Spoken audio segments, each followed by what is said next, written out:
इस वक्त हमारे साथ मौजूद है केटी रामा राव।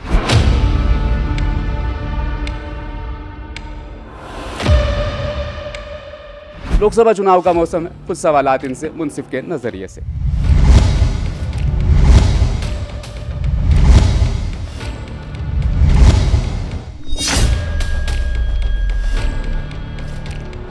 सबसे पहले मैं यही जानना चाहूंगा आपसे, पिछला जो आपका विधानसभा चुनाव रहा, हार रही,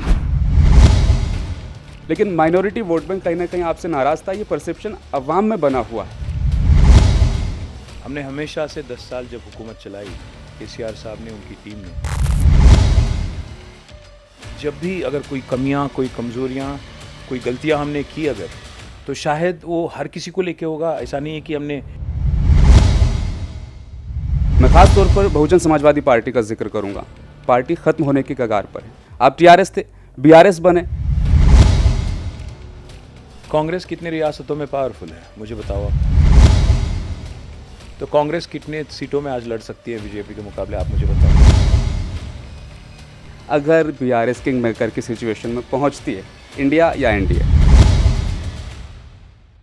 आज ना इंडिया में ना एनडीए अलायंस में रहने वाले पार्टी, बड़े बड़े पार्टी जैसे बीजेडी है, एनडीए आके 200-220 में रुक जाती है। अगर इंडिया आके 150 और 200 के बीच में रुक जाती है, तब क्या होगा? 10 साल की अगर ट्रैक रिकॉर्ड भी देखेंगे हमारी हुकूमत की, और 45 साल का केसीआर साहब का अगर ट्रैक रिकॉर्ड भी अगर आप देखेंगे, जब से वो एमएलए बने,